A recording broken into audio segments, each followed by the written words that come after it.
Olá Mundo, sejam bem-vindos a mais um episódio aqui do podcast. Esse é o episódio 40 do Olá Mundo, o primeiro episódio de 2024, comigo Guilherme Rambo e Fernando Boom. Feliz ano novo, Boom! E aí, feliz ano novo!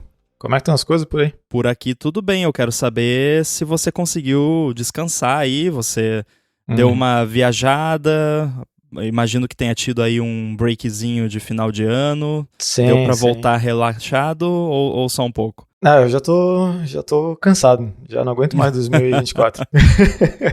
Não, deu, passei um tempinho aí no Brasil, fiquei curtindo lá o meio do nada onde meus pais moram, daí deu pra descansar bastante. É sempre bom ficar um pouquinho longe aí de, sei lá, tecnologias em geral por um tempinho só pra esfriar a cabeça e botar as ideias no lugar.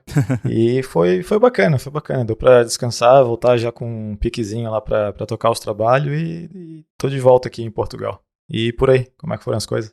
Por aqui também eu fiz a famosa staycation, né? Tipo, tirei aí um periodinho bem curto de break, mais em casa, sem viagens. Deu pra ir pra praia um pouquinho, né? Já que a praia é relativamente perto. Mas não muito mais que isso. E, claro, deu pra descansar bem e voltei. Ainda não estou de saco cheio de 2024. Ainda. Me dá mais uns 3 dias. Pois é. No próximo episódio eu pergunto de novo. Beleza. Agora, para começar esse episódio e talvez para terminar também, porque a nossa tradição aqui depende de quanto tempo a gente se empolgar e ficar falando desse assunto, mas a gente tem um feedback, uma pergunta que veio do Boris. E o Boris diz o seguinte: olá pessoal, quero muito entrar na área de desenvolvimento iOS para mudar de carreira. Acho que uma possibilidade seria eu me manter com trabalhos na área que estou atualmente e começar como freelancer. Dessa forma, aumenta a minha fonte de recurso e de ganhar experiência para o portfólio, em paralelo e tentando os processos seletivos para poder mudar de área por completo. O que vocês acham disso? Tem alguma indicação de onde achar esses freelas? Essa é a mensagem do Boris. Muito obrigado, Boris, pela sua mensagem. Valeu. Acho que tem bastante coisa para destrinchar aqui, né? Com certeza. A primeira dúvida que eu tenho, não sei se é a tua também, é se essa área, né, onde está trabalhando atualmente é uma área de programação, porque eu acho que isso influencia um pouco, né, o caminho que dá para pegar aí. Mas eu acho que para responder isso a gente pode discutir os dois, né, as duas situações, os dois assuntos, se é já saindo de uma área de programação ou não. O que tu acha? Sim, eu assumi, como ele falou, mudar de carreira, que seria algo totalmente não relacionado, né? Sei lá, ele trabalha com vendas e quer virar dev iOS ou qualquer outra área, porque geralmente, pela minha experiência, quando o pessoal manda essas perguntas e já tá na área, menciona, né? Ah, já programo Faz e sentido. Quero... Né? Então, eu acho que no caso específico do Boris seria mudar mesmo, dar um 180 ali e fazer outra coisa completamente. E aí, partindo dessa premissa, eu acho peculiar, digamos assim, a ideia de começar numa carreira nova como freela. Eu não sei se você tem essa impressão também, porque principalmente na nossa área eu vejo, primeiro, freelancer de iOS no Brasil é uma parada bem inexistente, na real, assim, tipo, eu não conheço ninguém, né? Agora que eu falei aqui, provavelmente alguém vai mandar um feedback falando, eu trabalho como freela de iOS, né? E deve ter algumas pessoas, mas não é uma coisa, assim, estrondosa, né? Sei lá, eu consigo imaginar áreas, tipo, sei lá, web designer, pessoa que faz ali front-end, até back-end, pessoal de design como um todo, de design gráfico, de roteirista, redator, essa galera eu consigo enxergar fazendo freela muito mais do que um dev iOS. Você tem essa impressão também?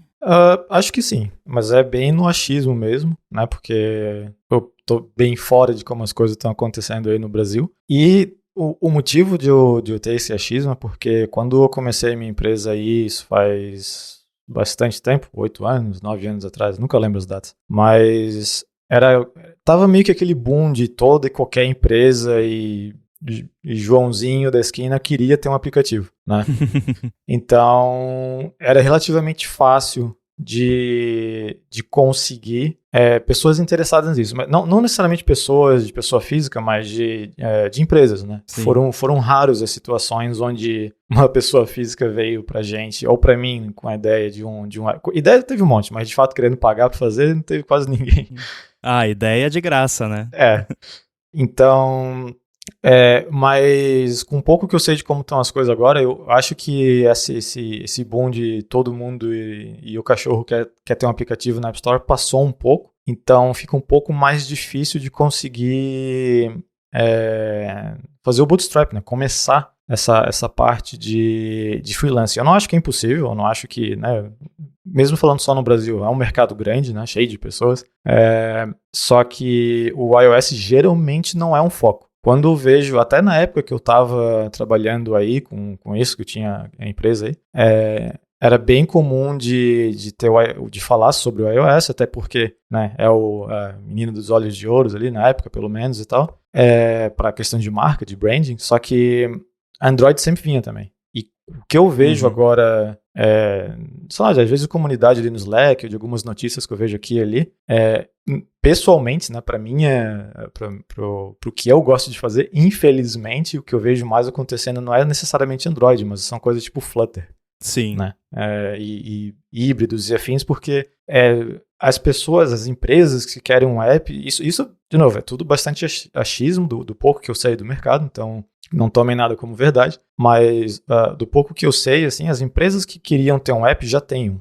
E elas vão ter o seu time para fazer esse app e tudo mais e tal. Então, dificilmente, ainda mais agora, né, que teve essa infeliz grande leva de demissões, empresas de TI e tudo mais, é um pouco mais difícil dessas empresas estar com algum tipo de déficit de funcionário e falar, não, a gente precisa de alguém aí para trabalhar com a gente, então vamos fazer um freela, né, rapidinho. Que acontecia, e ainda acontece, é normal de acontecer, só que eu imagino que isso está muito mais raro. E se a empresa está passando por uma situação dessa, ela vai querer contratar a pessoa, em vez de ser um freela rapidinho para fazer algo ali, porque, sei lá, já está querendo montar o time, ou tem esse aplicativo grande aí para manter. E fora esse, se tem um aplicativo grande, muito provavelmente vai ser quase que uma página, né? Um front ali seja lá qual é o produto dessa empresa, do que eles fornecem, o que fazem, e para cortar custo, que acho que a gente já até comentou aqui que nem sempre tu está cortando custo, mas, né, é o que as pessoas pensam, vão para o híbrido, né? Vão para um Flutter da vida, um React Native, sei lá o que for,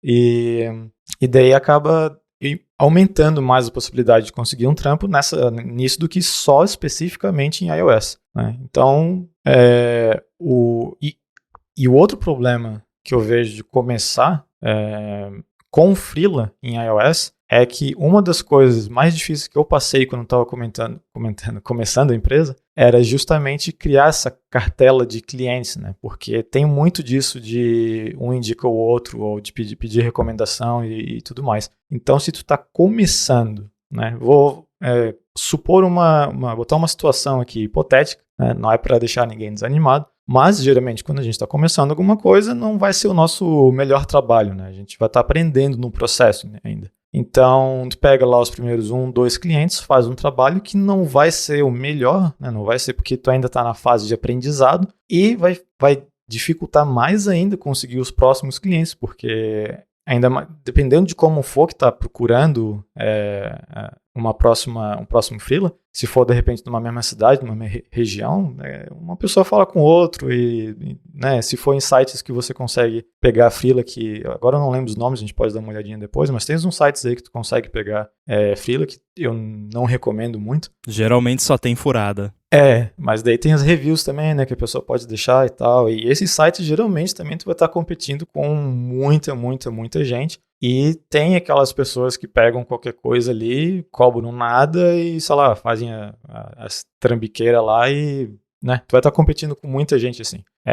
Mas isso é a minha visão de quem nunca trabalhou com esses sites. Eu conheço pessoas que já trabalharam com eles, tiveram experiências ruins, né, então eu tô bem bias de um ponto de vista bem negativo, né, dessas coisas, mas eu tenho certeza que muita gente usa esses sites e consegue ter uma experiência boa, né? Mas senão eles não existiriam mais, né?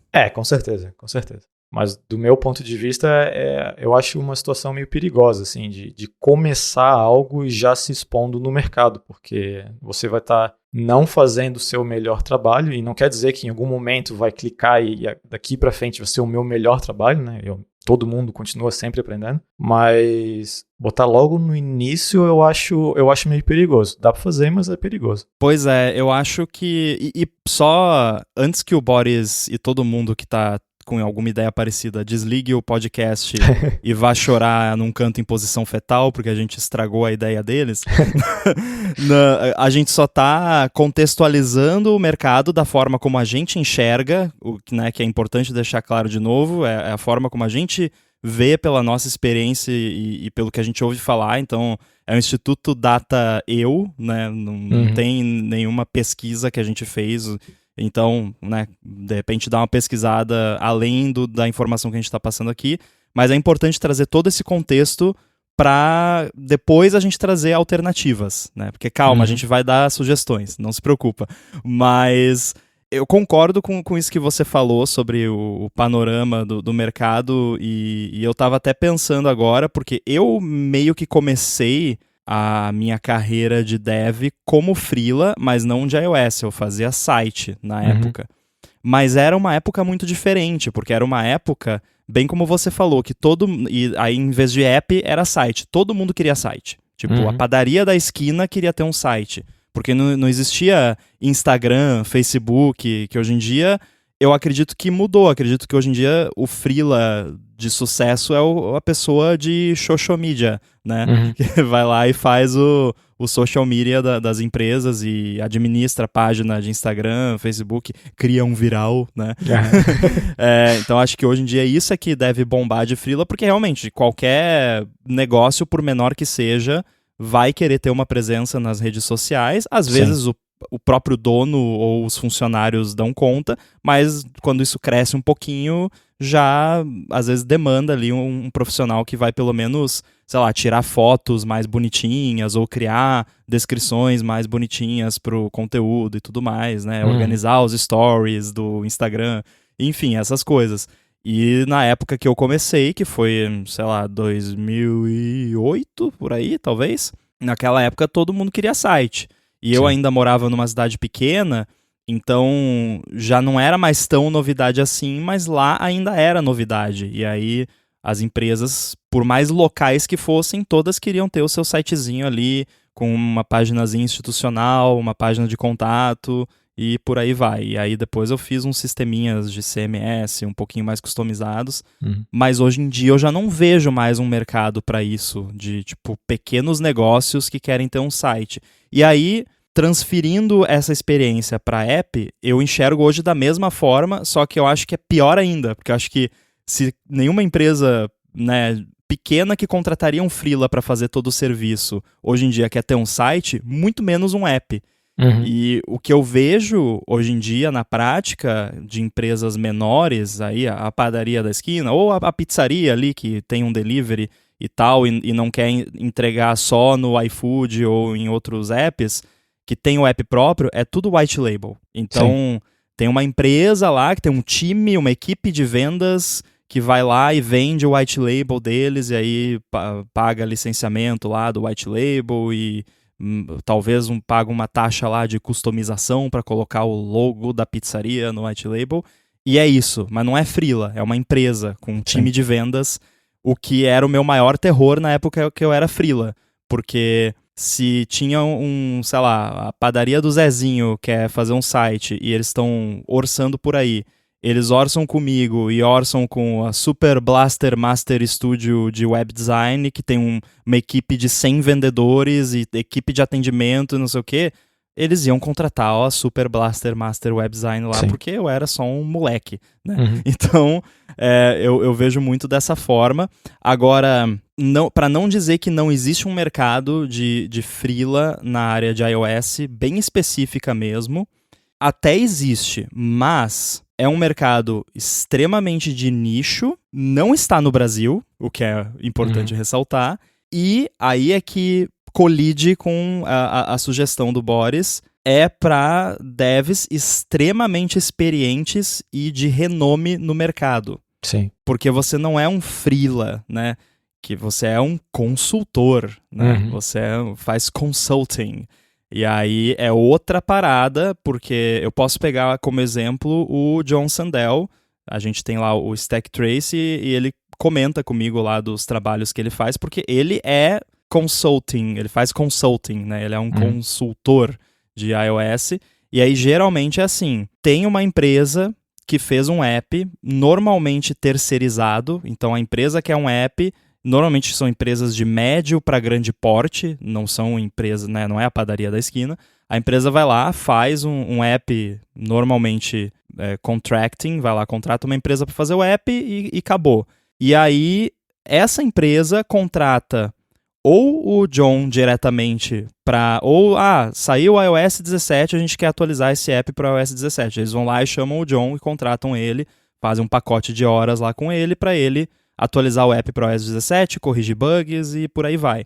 Ou então, essa empresa contratou outra empresa para dar manutenção frequente no app, e aí essa empresa tem lá um time de 2 devs, e essa empresa contrata o John para fazer meio que parte do time, mas como um consultor externo.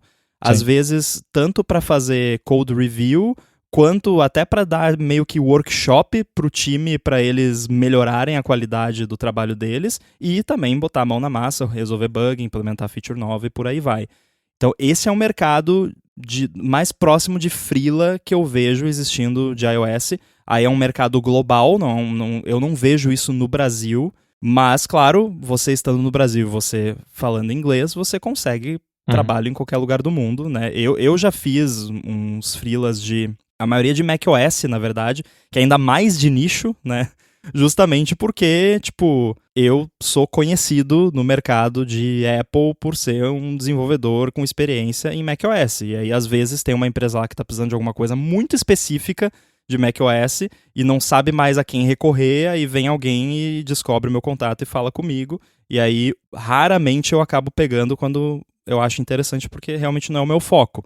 Então isso tudo é para contextualizar como esse mercado ele é extremamente de nicho e não é um mercado de você começar. Sim. Né? Acho que a gente conseguiu exemplificar bem. E uma coisa que também pega muito, que geralmente não é muito bem contabilizado nessas horas, é o tempo, ou seja, dinheiro e oportunidades perdidas que vai ser investido para achar esses freelas, né? Sim. Se você está começando e ainda tem outra renda, ou seja, tu já tem um trampo, né? Trabalhando lá, gastando horas lá e tal, já está cansado com aquele trabalho. Vai chegar em casa e ainda vai ter que ficar procurando freela. O tempo que vai sobrar para estudar e aprender vai ser drasticamente reduzido. Então a chance desse primeiro freela ainda ser um trabalho pior do que poderia ser é muito grande, né? Obviamente depende de cada um, mas o tempo, e eu falo isso com experiência porque quando eu comecei minha empresa, uma das coisas que mais gastava tempo no início era achar os clientes, né? Porque é muito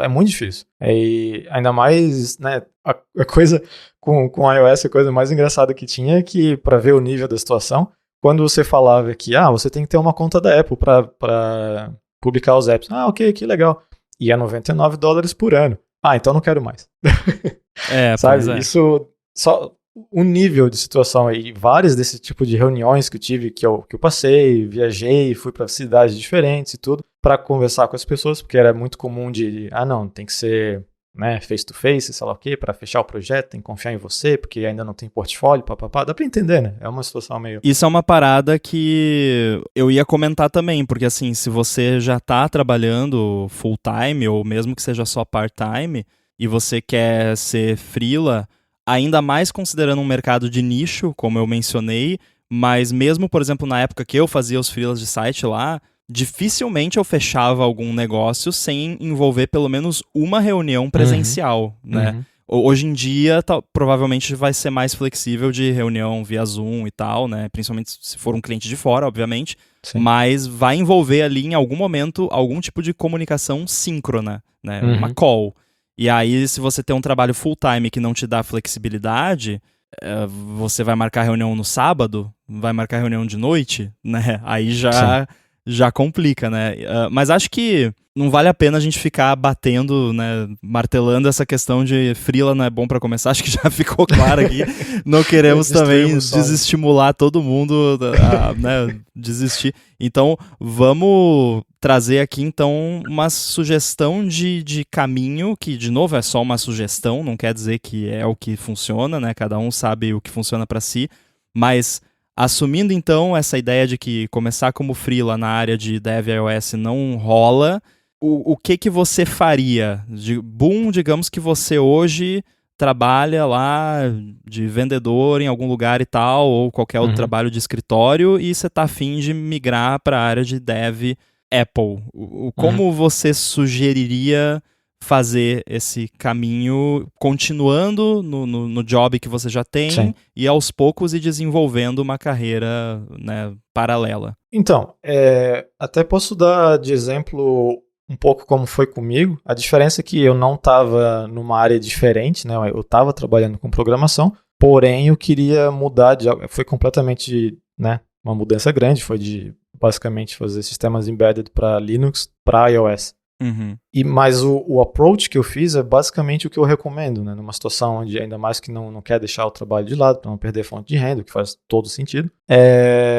Primeiro estudar por conta, e o estudar por conta envolve fazer esses aplicativos para você mesmo, né? Ou seja, inventa, sei lá, imagina que tu acha né? Inventa um cliente na tua cabeça que quer fazer um aplicativo que tem X, Y, Z features no teu app e daí tu faz para você mesmo, para ver quais são as dificuldades, ver como é que o tempo que você demora para fazer e assim vai criando portfólio, porque depois tu pode pegar esses aplicativos e nas tuas primeiras reuniões com os freela que tu tá achando, mostrar, não, eu já fiz A, B, C e D. Então, se você quer fazer um app que é estilo um Twitter, olha só, eu tenho esse app aqui que tem tem essa lista que faz scroll dinâmico e sei lá o que mostra dados remotos e blá, blá, blá. Então, tu criar essa cartela de produtos, e não precisa ser nada super complexo, né? Porque não vai ser de fato algo de produção, mas para aprender como eles são feitos, como são desenvolvidos, e sim, em alguns momentos é legal aprender como que eu faria isso para uma situação de production, né? Criar teste, criar um CI, criar todas essas coisas que de fato vai ser necessário quando achar um cliente final. Fazer em alguns apps também, não precisa ser todos por causa de tempo e tudo mais. E partir daí, porque assim você não tem a pressão, né, do tempo e de qualidade. Porque se você tiver um cliente de verdade, essas duas coisas vão ficar muito em cima. E daí, né, ainda mais se tu está mudando para uma situação onde você não tem muita experiência, a chance de dar um problema é muito grande, né? Porque você vai estar estressado, vai estar sem tempo, vai estar, né, cometendo algum erro que pode até ser simples, mas por causa da falta de experiência junto com o estresse ali da situação, acaba demorando muito mais tempo do que se fosse algo numa situação controlada, onde você está só fazendo para você mesmo. Então, Sim. E foi o que eu fiz. Eu estava trabalhando lá, criando uma distrozinha de Linux lá, baseada em Ubuntu pro Mac. Não Mac Apple, o Mac de Ministério da Educação. E enquanto estava fazendo isso, eu chegava em casa, a primeira coisa que eu fazia era abrir as aulinhas lá do CS. Qual que era o nome? 193P. 193P, da Stanford. E até lembro do nome do professor, Evan Doll, que foi o primeiro que deu as aulas. Ou seja, eu voltava para casa, ficava vendo os vídeos aula de como programar para iOS. Inclusive, muitas dessas vezes eu saí do trabalho e ia para a faculdade, só que na faculdade, né, eu tenho minhas opiniões aqui, não vou entrar muito no mérito, mas eu preferia ficar vendo vídeo de programação para iOS do que prestar atenção em várias das aulas. E assim foi, até chegar num ponto que eu não comecei eu não fui para freela, né, mas eu fiz aplicativos meus, umas coisinhas simples de procurar CEP, de salvar dados financeiros do teu veículo, umas coisinhas bem, né, meio bobinhas assim, entre aspas. Só que com isso me ajudou a conseguir um emprego, que era na área de iOS. Eu acho que é importante esse exemplo que você deu, que você disse, meio bobinho, né? Uhum. Pode ser meio bobinho, principalmente se quem tá olhando de fora não tem demanda, por isso que você mencionou, tipo, salvar dados financeiros do veículo. Eu não tenho veículo nenhum, então pra mim não serve pra nada. Porém, isso demonstra, e é isso que alguém que tá procurando contratar algum dev tá procurando a pessoa que saiba pegar um problema, quebrar aquele problema em algoritmos e transformar aquilo numa solução em forma de código. É basicamente isso. E aí tem N formas de você demonstrar isso, né? Tem o whiteboard coding lá, que a gente odeia, que já falamos aqui, mas que tem seus méritos também. Tem os testezinhos de você pegar um projetinho para fazer, mas mais do que qualquer coisa dessas, porque isso normalmente já vem depois que você já começou ali o processo seletivo, assumindo que você entre num processo seletivo. Antes disso, se você tiver como demonstrar que você tem essa habilidade através de apps que você fez, né, demonstrando eles funcionando ali num device ou publicado na App Store, se puder ser assim, melhor ainda, ou projeto open source no GitHub, que a pessoa pode até ver como é que é o seu código, ter uma noção ali de como é o seu trabalho de verdade, não só o resultado final. Então, isso já é uma chave ali que já abre a primeira porta, né? Que pelo menos vai chamar um pouco de atenção para você, e você pode não ter nenhuma experiência em nenhuma empresa no mercado, tipo lá no seu currículo de Dev iOS não vai estar lá X anos na empresa tal, mas você pode botar X anos criando apps e tal app na App Store, tal app na App Store, tal projeto open source, tudo isso você pode colocar no seu currículo.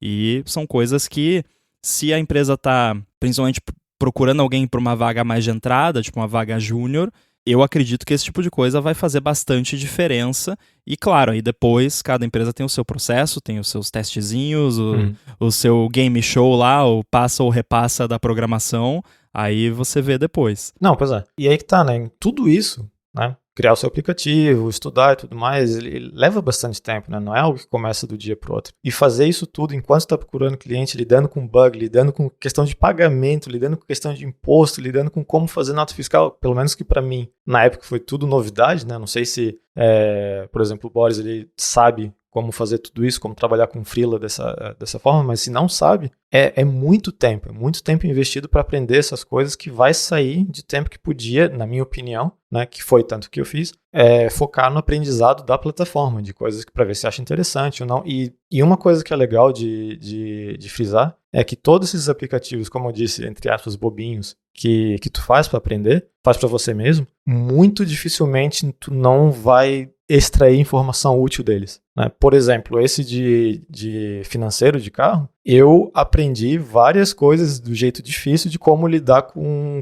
currency, com dinheiro dentro do app. Né? Não pagamentos ou afins, mas como salvar em base de dados moeda, dinheiro, que a gente, né, às vezes meio na inocência só vai, dinheiro flutuante, double, seja lá, salva lá e pronto. Daí começa todos aqueles problemas de renudamento e tudo mais. Claro que no meu caso não foi um projeto pessoal, foi um trabalho, né? Mas quando eu peguei o trampo lá na firma, né, que era um site e app de e-commerce, eu já tinha muitos anos, quase uma década de experiência em programação e vários anos de Mac e iOS. Eu nunca tinha lidado com valores monetários em programação, assim, de uma forma séria.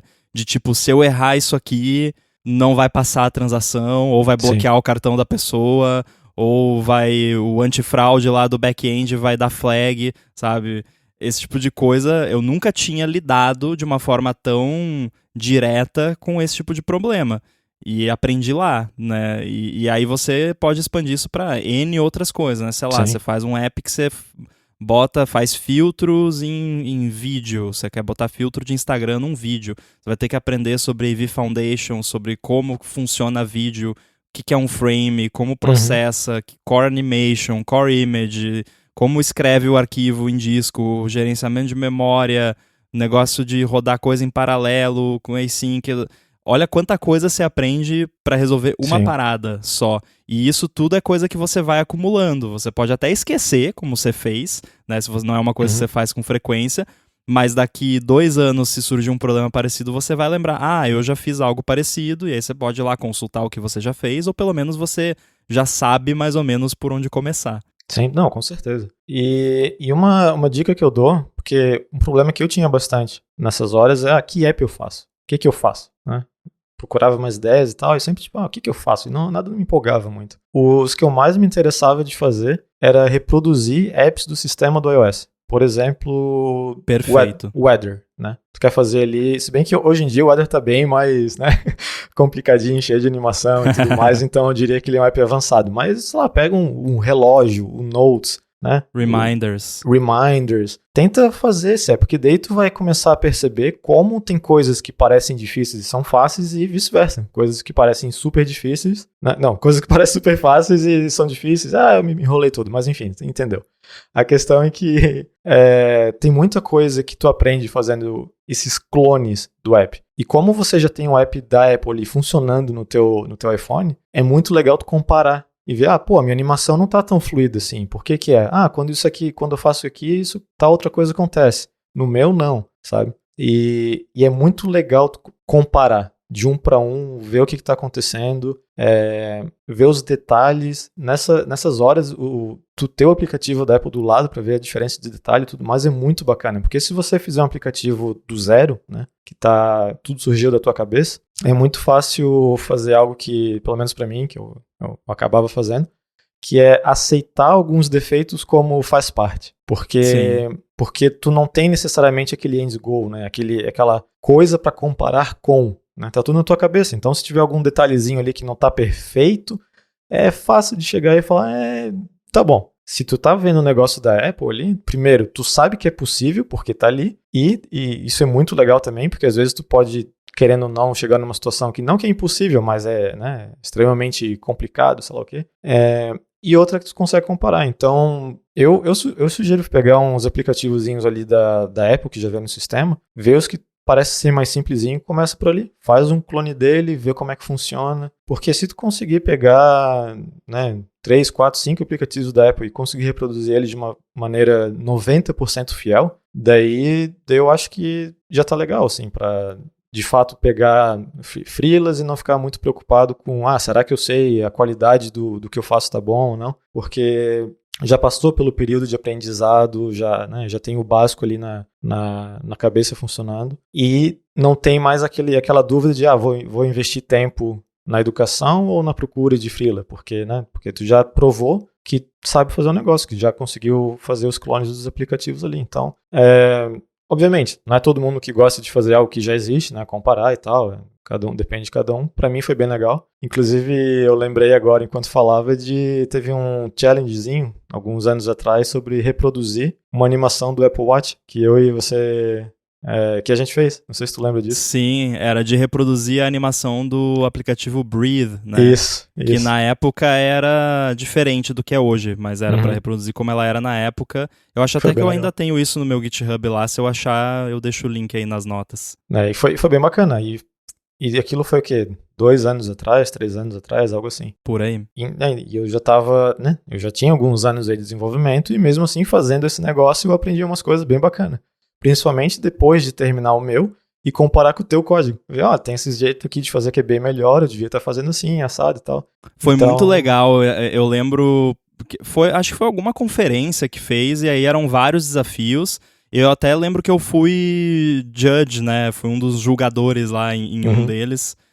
Não, na verdade, eu tô confundindo. Eu acho que isso aí foi um desafio do Paul Hudson, do podcast dele. Eu acho que foi. Porque depois teve uma conferência que fez um negócio parecido e eu fui um dos julgadores lá, dos avaliadores. E eu lembro que foi muito legal avaliar as soluções justamente por causa disso que você falou, porque acho que não tinha uma solução que era igual a outra. Eram todas diferentes e elas chegavam mais ou menos no mesmo lugar. Tipo, o resultado era mais ou menos o mesmo.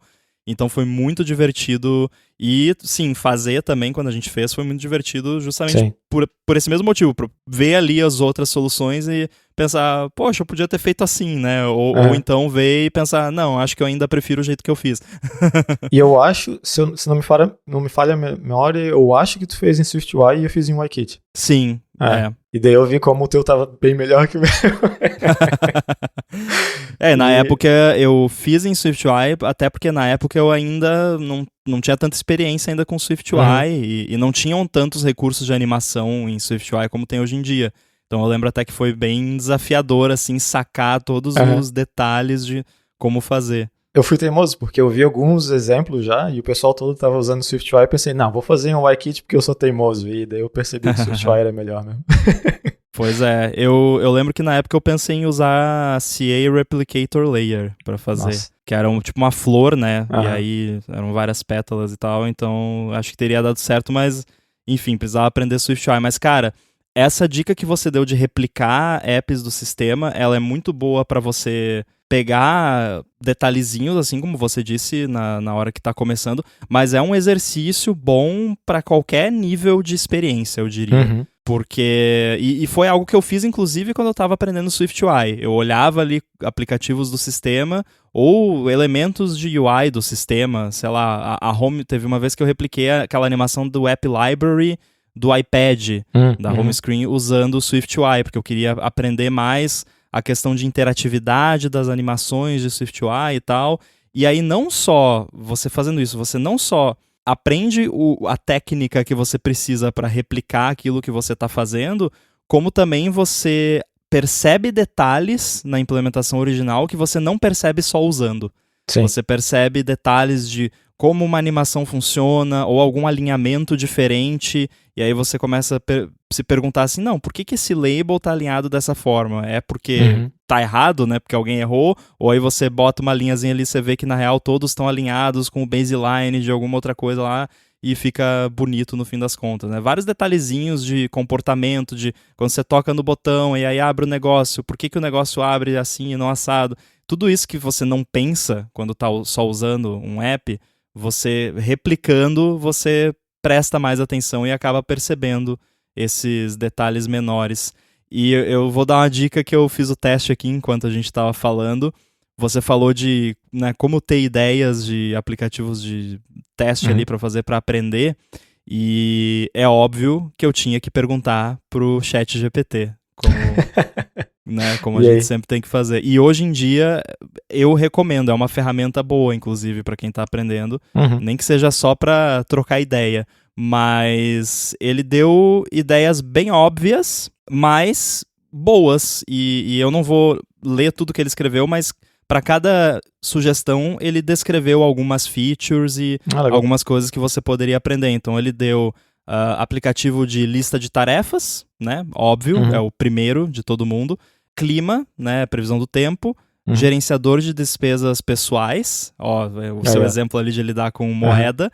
Aplicativo de receitas e jogo da memória. Jogo da memória eu não teria pensado, mas é um bom também. Jogo da memória é o que eu acho legal, porque se tiver algum problema, de alguma dificuldade, se olhar aquelas classes da Stanford que eu comentei aqui, se eu não me engano, a mais recente, ou a penúltima, uma dessas aí, o professor lá, ele ensina estrutura de dados usando um jogo da memória. E depois ele vai para animações e tudo mais, tudo em cima desse jogo. E tu vê a transformação ali de como ele começa do jeito bem simples e vai estruturando melhor o código, é fantástico. Eu recomendo fortemente. Eu acho que todo episódio aqui que a gente comenta sobre aprendizado, eu não consigo não mencionar esses cursos do Stanford, que eu nem sei se ainda estão sendo atualizados ou não. Eu imagino. Tá, sim. Eu espero que sim. Ah, que bom.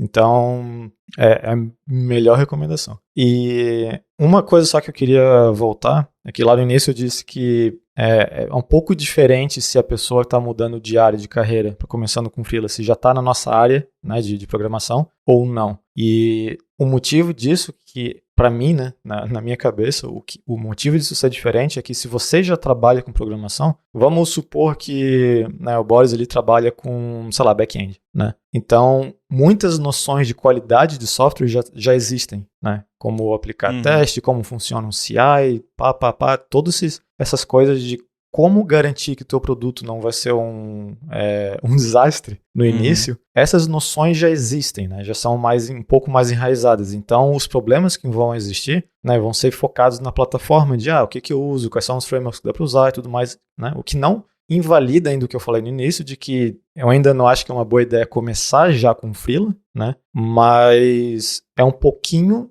na minha opinião, mais fácil de ir para um caminho desse, né? Digamos que hoje eu estou aí trabalhando há anos e anos com iOS, com macOS, decido de repente virar, sei lá, um dev front-end e JavaScript, né? Não, uma coisinha melhor, né? Back-end, vamos lá, back-end. Eu não ia gostar de querer já arranjar um emprego assim, do nada, ou já pegar um freela e aprender enquanto eu tô fazendo esse freela. Eu ia gostar de, né, como eu falei aqui, já fazer meus exemplos de back-end, de como seria, quais são as stacks, aprender um pouco mais como funciona, fazer uns deploys aqui e ali de como, né, de alguma coisa funcionando, e daí depois sim procurar um trampo na área. E só que como eu já sei, né, eu já tenho noção de qualidade de software, de, né, um pouco, né, eu espero que eu tenha um pouco noção dessas coisas, fica um pouco mais fácil de chegar e pensar, não, será que o que eu sei agora é o suficiente para já tentar alguma coisa ou ainda estou muito verde ali? Porque, né, e mesmo assim, mesmo já estando esses anos, né, de experiência na área, quando tu muda para algo muito diferente, é um pouco difícil ainda de ter esse tato de saber aí se, já tá legal, já me viro muito bem agora ou não. Então, só queria voltar nesse tópico ali, porque eu acho que tem um pouquinho de diferença, porque tu consegue fazer savage, né? Tu consegue usar muito do conhecimento que você tem, sei lá, em back-end, front-end, ou seja lá o que for, se for numa área de programação, e transpor isso para outra área, né? Muito tempo tu vai conseguir poupar. Então, a minha resposta ainda é a mesma, ainda acho que não é uma boa ideia, né? Pelo menos para mim não seria começar um freela enquanto aprende, mas se já é da área, eu acho que fica um pouco mais fácil aí de trabalhar com os dois ao mesmo tempo. E para finalizar, uma coisa que eu queria comentar também, como o Boris mencionou que a ideia dele era usar o freela como uma forma de ter experiência para então participar de processos seletivos. A gente já falou sobre, digamos, entre aspas, simular essa experiência, o que simular não é a palavra certa, porque não é uma experiência de mentirinha, é uma experiência de verdade, né? Você tá, principalmente se você botar algum app no ar na loja lá, é experiência para valer, mas se você quiser ter experiências similares às quais você teria trabalhando como freelancer, sem precisar trabalhar como freelancer, que a gente já explicou que é complicado, né? Você pode contribuir para open source, né? E aí, assim, isso é depois. Tudo que a gente está falando aqui parece que, tipo, você acorda hoje, vou virar Dev iOS, aí amanhã você aprende, aí no dia seguinte você faz um app, no dia seguinte você contribui para o open source, no dia seguinte você está contratado. Em uma semana você é Dev iOS, né? Não é assim, tipo, isso aqui, assim, eu acho que para você conseguir contribuir num projeto open source de forma significativa, vai aí 1 ano. Não sei se você concorda, Boom. 1 ano de aprendizado prévio, assumindo que a pessoa começou do zero, né? Que não fazia nenhum tipo de programação. Sim, é difícil botar uma data, mas eu diria que pelo menos, né? E depende muito também do estado mental. Eu sempre tive muito aquele medo de me expor, né? A partir do momento que você vai para um projeto open source, então, sim. Se você ainda se tem um pouco esse sentimento aí de expor o trabalho, vai mais do que 1 ano. Sim, sim. Eu pego como referência, assim, tem os cursos lá do Paul Hudson, que a gente sempre indica, né? 100 Days of Swift UI, que é para você começar do zero e chegar no final ali com habilidade suficiente para você criar apps básicos em SwiftUI para iOS. Sim. São 100 dias. E são 100 dias se você fizer todo santo dia, sem parar nem um dia da semana, nem no sábado, nem no domingo, nem em feriado, nem no ano novo, né? Aí tudo bem, você pode não pegar a época de ano novo e tudo mais, né? Mas vamos colocar ali, se você for pausar, né, e tal, vamos botar ali 150 dias para você fazer o curso inteiro. E aí você sai ali com uma boa base, mas é uma base. Depois dessa base, aí você faz os apps que a gente listou aqui, de lista de tarefas, previsão do tempo, né? Para cada app desses, vamos botar aí 2 semanas para você ter ali um mínimo, né? Um minimum viable product. E aí já foi aí, sei lá, mais 2, 3 meses ou mais, dependendo da sua situação de vida, dos outros compromissos e do outro trabalho, e do seu cansaço e tudo mais. Então, fácil, assim, para você ter uma boa base e um portfólio inicial ali de projetinhos que você fez, vai 1 ano, né? Sim. E aí, depois desse 1 ano, talvez você se sinta confortável em contribuir ali para projetos open source e tal, mas isso é totalmente opcional, é só uma sugestão que eu tô dando para ter uma experiência mais parecida com o que seria você trabalhar como freela, porque o trabalho do freela muitas vezes é esse, é você se enfiar ali num projeto do nada, que você já está há anos funcionando, e você não sabe nada do projeto e alguém joga um problema no seu colo e fala, resolve aí, né?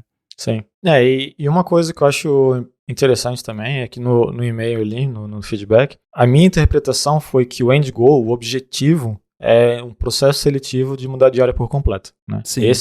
O freela seria um meio do caminho. E justamente por isso, por não ser o freela ser o meio do caminho, eu, né? Tá pedindo opinião, então vou dar a minha opinião.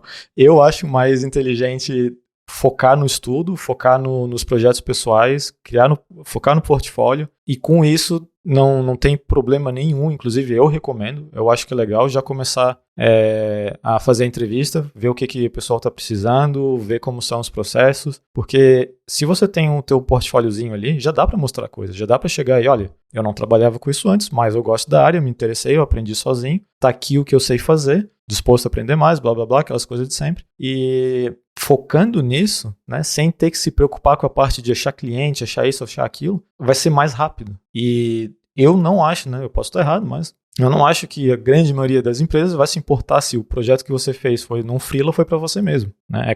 Na minha opinião, é completamente irrelevante se você fez o projeto sendo pago por ele ou não. A única diferença do freela seria que você talvez teria contato com um projeto de um nível maior do que você conseguiria fazer sozinho ali por conta própria do zero, mas você consegue fazer muitas coisas legais por conta própria do zero e, de repente, até publicar na App Store, lançar, não precisa fazer marketing, vender, fazer dinheiro, só ter ali uma vitrine e mostrar que, ó, eu sei fazer um app bom o suficiente para a Apple deixar eu colocar ele na App Store, o que já é grande coisa. Pois é, porque o problema maior que eu vejo nessa situação, nesse caos, né, é que como já tem o trabalho principal, tu vai estar ali depois fazendo malabarismo de outras duas coisas, que é aprender a plataforma e ainda achar clientes. Então, se der para tirar uma variável aí, já vai ajudar imenso. Então,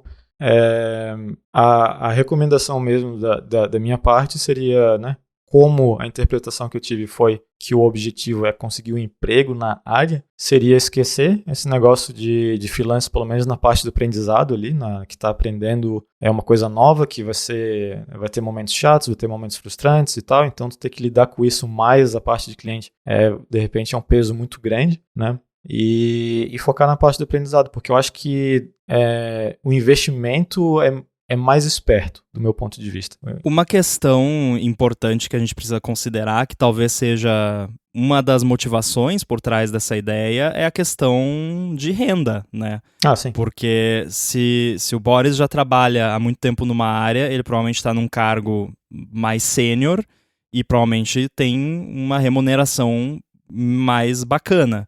E aí, se ele for... É claro que dependendo do trabalho, você pode ser sênior e virar programador júnior e ainda assim o seu salário vai ser maior. Não quer dizer, né? Mas aí a gente não sabe, né? Aí cada um sabe da sua carreira. Mas talvez a ideia seria já entrar no mercado de programação com mais experiência, com um cargo um pouco acima, talvez, de um júnior, para equiparar a renda a que ela é atualmente. Mesmo assim, eu não sei se o freela rola, mas se o seu plano for de longo prazo, você consegue de qualquer forma. Você vai fazendo seus projetos ali, né, on the side, aí você vai ter que, né, meio que virar um dev indie parcial, assim, de tipo, lançar uns aplicativos, ter um certo número de downloads, criar conexões dentro do mercado, isso é muito importante também, a gente nem mencionou isso aqui, né, mas networking, né, entrar nas comunidades, começar a bater papo com o pessoal, tentar participar de alguma conferência, bater papo com a pessoa da empresa lá e tal, porque aí você vai se inserindo nesse meio e aí quando chegar a hora de você se sentir pronto para, de fato, saltar ali de carreira e entrar no mercado, dependendo de quanto tempo você está fazendo isso, você já vai ter condições de entrar não como um job de entrada, né? E alternativamente também, fazer um pé de meia, né? Faz aquela poupancinha especial ali, calcula ali 1-2 anos, talvez, que a sua renda vai estar abaixo do que ela é atualmente. É complicado, né? Mudar de carreira assim Não é algo que você faz do nada se você precisa da sua renda ali. E aí, por isso que eu achei importante mencionar isso, porque talvez a motivação do lance do freela seja essa preocupação com a renda, né? Que você entra ali como júnior dev, dependendo do que você faz atualmente, o seu salário pode ser menor. Sim, pode ser.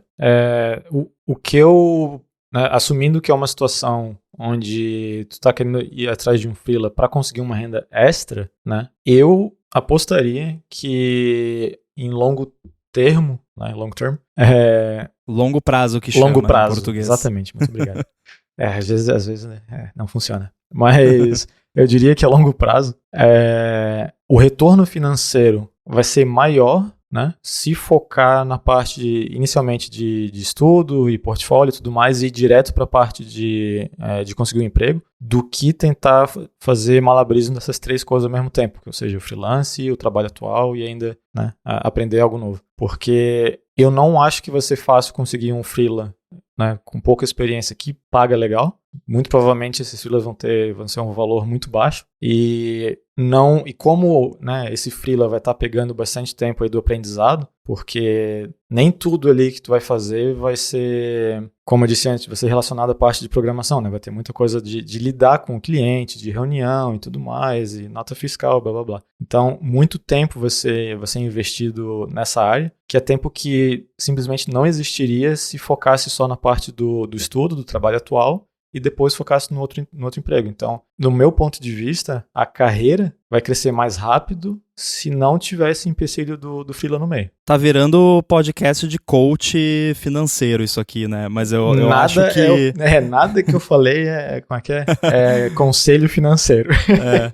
Mas eu tava pensando, pode parecer que eu tô falando isso de forma irônica, mas de forma alguma. Eu tava pensando que talvez... Se a ideia é fazer um pé de meia para você conseguir trocar de emprego e ter uma redução da sua renda no curto prazo, mas para daqui 1-2 anos você vai voltar no que está atualmente ou até mais, talvez seja mais interessante você fazer algum gig work, tipo entregador, Uber, alguma coisa assim, porque é capaz de pagar melhor do que você fazer freela aleatório desses sites que o Boom mencionou anteriormente. Sim. Pois porque eu já vi... Como é que era o nome? Eu acho que não é melhor até não falar nome aqui pra não criar treta. Mas eu já fui num desses sites aí pra ver como é que era e sem zoeira, assim, era gente basicamente competindo com coisa de $2 a hora, sabe? Sim. E aquela lista de requisitos de um app que faz tudo e a pessoa chegar e falar, não, isso aí eu faço... Esse app aí que, sei lá, na minha cabeça, com a minha experiência hoje em dia, demorar coisa de, sei lá, 1 mês talvez, aparece uns malucos do nada falando, não, isso aí eu faço em 4 dias e é $50. Ok, sabe? Então, acontece muito esse tipo de competição. Eu não sei muito bem, né, se tem site que é melhor ou pior, obviamente tem, mas tipo, eu não sei recomendar, né, uma melhor plataforma para esse tipo de coisa. Porém, os que eu conheço e das experiências de conhecidos que eu já vi passando por isso, não foram boas. Justamente por causa desse tipo de coisa. E daí tem uns que começam questão de bidding, né? De você falar, eu pago isso, da pessoa falar, não, mas eu pago menos, blá blá. E o que pede menos ganha, no final das contas. Daí sempre vai ter esses problemas. Então... Eu acho que é tudo questão de aquele opportunity cost, né? O custo de oportunidade. O que você está fazendo agora é o que você não... É outra coisa que você deixou de fazer. E isso que é o importante para mim, é focar bem no que tu, né, tem como objetivo, que pelo que eu entendi aqui é de fato trabalhar na área como, né, um funcionário em alguma empresa. Então botar isso como end goal e tudo que você pode fazer que vai te deixar mais longe, vai demorar mais para chegar lá, se dá para tirar, né, permitindo as condições, vale a pena tirar. E, como eu disse já, do meu ponto de vista, se der para tirar a parte de freelance e focar nos aplicativos próprios, no portfólio e ainda conseguir ter energia para manter o trabalho, né, que já existe, que vai ser difícil, né? A gente, querendo ou não, todo mundo humano aí, o pessoal cansa e tem limite diário de concentração. E eu acho que é um caminho melhor ali, porque trabalhar como alguém que já teve que lidar com achar cliente, não criar o portfólio meu, mas tipo, da empresa ali e tudo mais. é muito cansativo, né? É muito tempo que é investido. E com certeza, tem pessoas que conseguem, que gostam de fazer isso e tem um retorno muito bom, mas do meu ponto de vista, isso é algo que está tirando, né? É um custo muito grande, uma oportunidade de aprender mais rápido, sem o estresse que vai ter, para talvez fazer um dinheiro que eu estou assumindo que não vai ser muito bom, pelo menos no início, para daí conseguir chegar no ponto de fazer entrevistas e tal. Então, acho que dá para cortar um caminho aí, chegar mais rápido onde quer chegar e sem tanto estresse. Perfeito. Muito obrigado, Boris, por ter nos dado essa pauta hoje. Acho que foi um papo bem interessante. E eu acho também que deve ter muita gente ouvindo que já teve experiência de fazer essa troca de carreira ou que está pensando em fazer também e a gente, em vez de resolver dúvidas, criou mais ainda. Então, por favor, mandem seu feedback pra gente. Tem o link aí nas notas do episódio para você mandar. E se tiver algum feedback que não tem nada a ver com esse assunto, quiser propor um outro tema pra gente falar aqui, mandar uma outra pergunta, fiquem à vontade também. E pra falar com você, Boom, como é que faz? Faz tempo, vamos ver se eu lembro. Eu tô lá no mastodon.online, sou @boom, B-U-N-N. Muito bem, eu tô no mastodon.social, @inside, e a gente volta em breve com mais um episódio. Até mais. Abraço.